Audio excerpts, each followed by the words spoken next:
good afternoon, or good evening, dependent, of course, on when and where you are joining us from. This is the ISP NextGen podcast, a podcast that's been designed to demystify the sales profession and hopefully remove some of the stigma that is associated. Now, we're looking to do that by speaking to salespeople and sales leaders who will share some insight on their journey so far, share some of the challenges that they've faced as well as how they've overcome them, and hopefully some best practices and tidbits throughout. Now, today we are joined by Joep van der Boer, Managing Director at Webgeains Benelux, and he has previously held roles in both new business and existing business.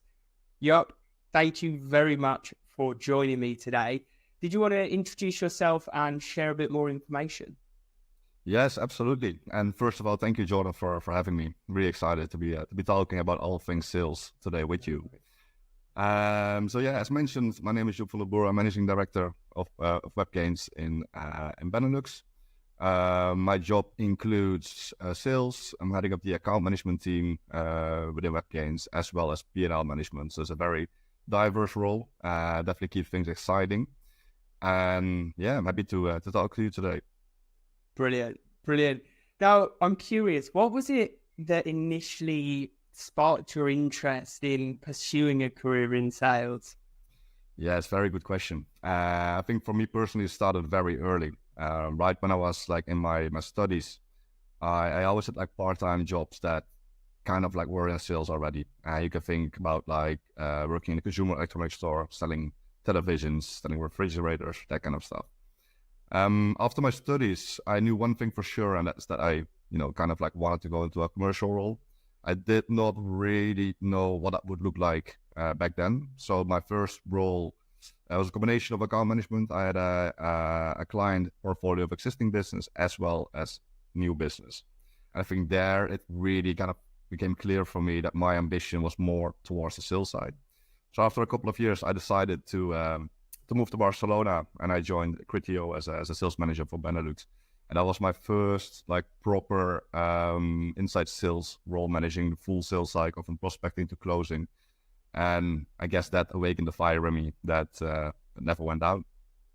Love that. And I imagine the sort of starting in account management gave you that insight into the, past the point of commit.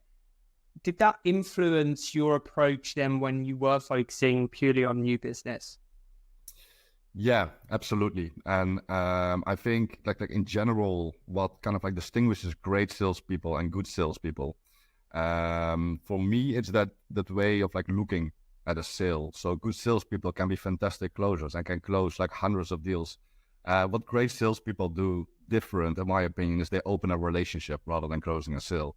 The best salespeople I've worked with across my career, all of them managed to get more and more and more business out of one single deal, basically, because they really like warmed that relationship and really made someone almost like an ambassador for the company they've been working for. So that definitely helped me in my career.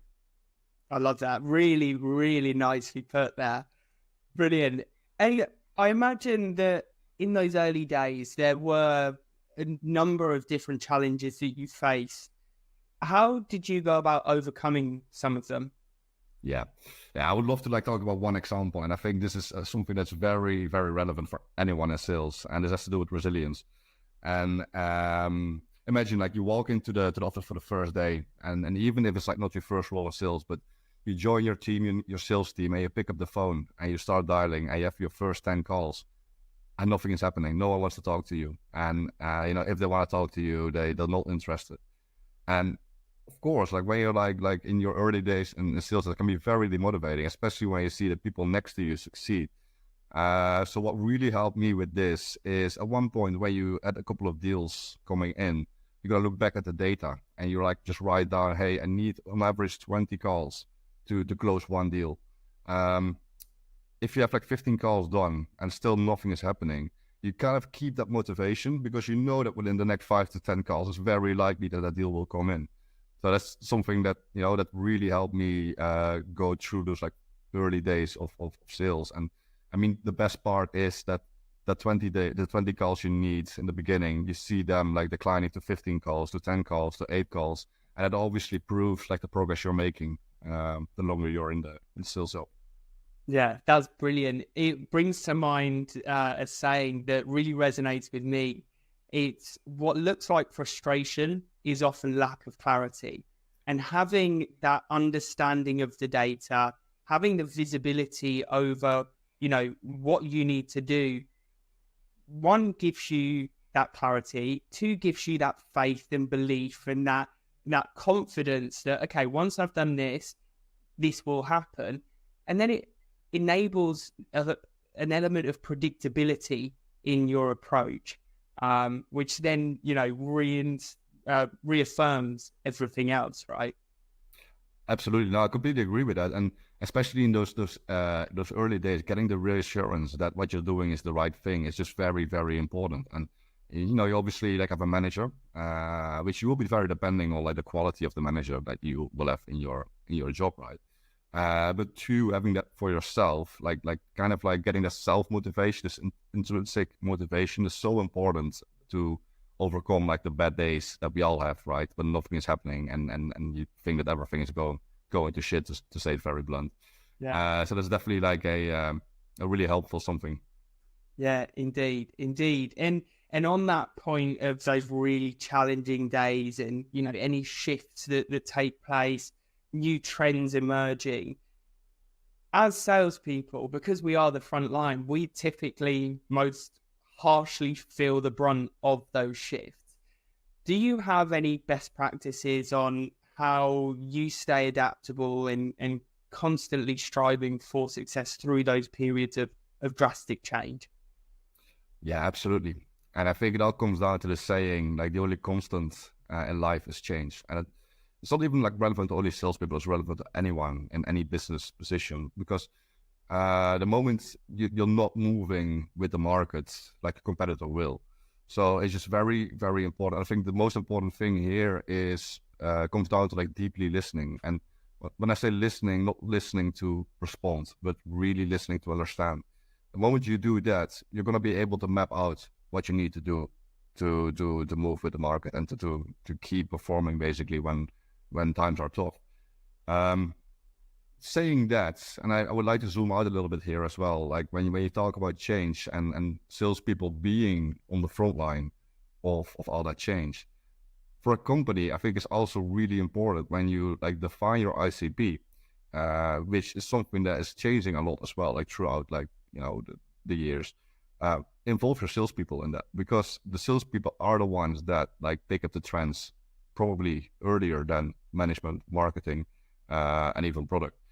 So talk to your salespeople and they will tell you where to move next, basically. Yeah, it's such a good point. I think that, again, coming back to that visibility piece, it is the salespeople that is getting the instant feedback.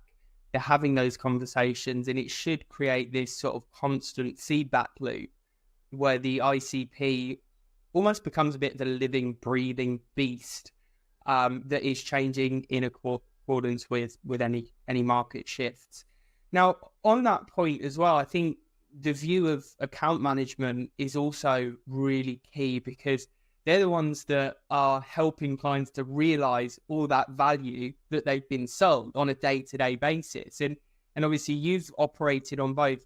How important is it that new business salespeople and account management do have that constant dialogue? Yeah, very important.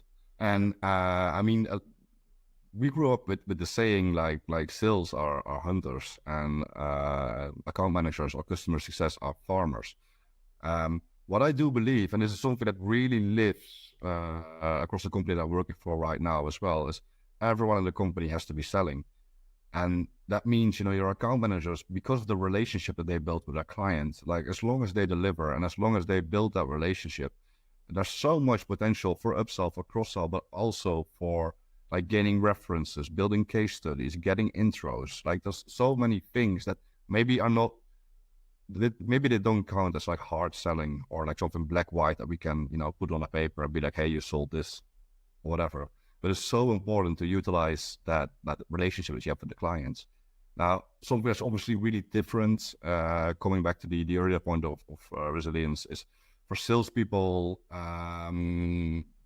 you're going to hear no like a lot more, and there's going to be no shows, and you think that the deal comes in, but it's not coming in, or that's I think the biggest difference in approach. When you look at like what is your job and like what is basically the outcome of your effort between account management and sales. But coming back to your question, it's super important that those two are aligned, sales and account management, because you either might oversell something which an account manager has to solve later on, or the other way around, like account management makes a mistake or whatever, and the salesperson has to come back to save that relationship. So constant dialogue between account management and sales is inevitable, I think, in any business that is set up this way. Yeah, brilliant. Now, I want to move on to the sort of advice, professional development piece. I'm sure that there's been countless pieces of advice that have had huge impact throughout your career, but are there any standouts? Yeah, I think what I just mentioned as well, treating sales as like opening a relationship rather than closing a deal is a piece of advice that just, like I use it on a daily basis, basically. And it always comes back, and it just like reminds you of like the world we're in right now. If you look back 20 years, for example, a lot of companies were using like a sales-led strategy. Right now, because there's so much resource available for buyers, there's so much competition that basically the whole strategy around sales has been shifted away from sales-led to like buyer-led. So we need to make sure, like as salespeople, that we follow the market, that we follow our competition, that we always are on top of the game. And then on the other side, like the moment that you start working on a prospect, make sure you know the company inside out. Make sure you know your buyer persona. It sounds very, very easy maybe, but I think that's still something that a lot of people forget about while they're, doing their cold outreach. Tailor build everything for your prospect, feel their pain. And the moment you do that, like you almost have like a guarantee that you're going to succeed. Yeah. It brought to mind another thing you mentioned surrounding the active listening, rather than listening to respond, listen to be understood. I think that approach should really be taken throughout that research, throughout that outreach process. Everything you do, rather than it be just to respond, just to get that outreach out, it should be done to truly understand, because by doing that, you will identify, okay, are they a good fit? Can I really genuinely help make their business better? Can we genuinely deliver value? And only at that point should you really initiate that conversation, initiate that relationship. Absolutely. Yeah, fully agree. Brilliant. Are there any habits or practices that you've adopted in terms of both personal and professional development growth? Yeah, absolutely. I think on a personal perspective, what I like to do, I like to do like at least one course per year, and this is usually around subjects that I know that I'm lacking something, that I can improve myself, for example. And an example is like last year I did a leadership development course. Earlier this year, I did a presentation course. There's like certain things in myself that I would like to improve, and that's the way that I deal with this. On a more professional level, I like to surround myself with people with a business mindset, with a growth mindset, people that either are way ahead of me in certain areas, or people that are doing something completely different, but I can still learn from them. And I think the best example for this is I started Director Webgeains just over 4 years ago now, and the first thing I did is like finding a co-working space, because that's where I could meet other entrepreneurs, if you want, that have been dealing with things that I'm going to have to deal with as well myself. So I really like to surround myself with people that I can learn from. And I think this is also a great advice for people that start in sales. Like find yourself a mentor, or talk to your teammates and see what you can pick up from those guys around you, because that's the easiest way to gain as much information as you possibly could. Yeah, brilliant. Brilliant.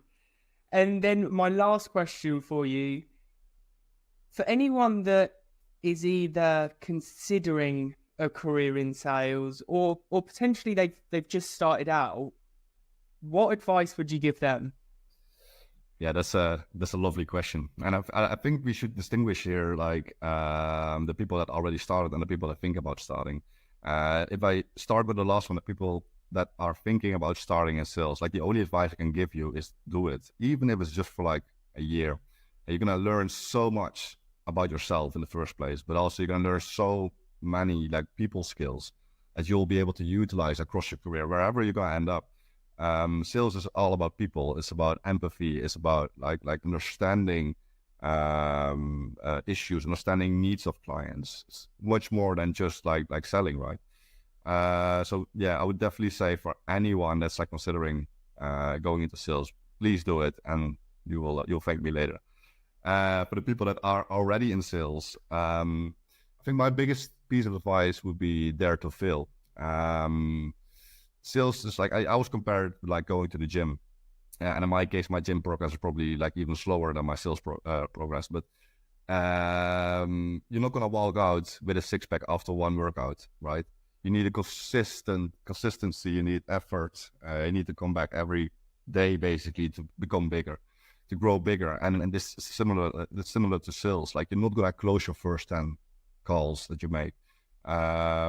You're going to learn along the way. So don't get demotivated if things don't work out straight away, but rather focus on the process and see where you can improve yourself to become better on a daily basis. I think that's the best advice someone can give you. Yeah, it's brilliant. I heard something on a video the other day. It's sort of like the saying, you never fail, you either win or you learn. But he phrased it, you either win or you pay tuition. Yeah. That the cost of that mistake was a learning. It was the entry fee to learn that lesson, which I thought was just really, really quite poetic.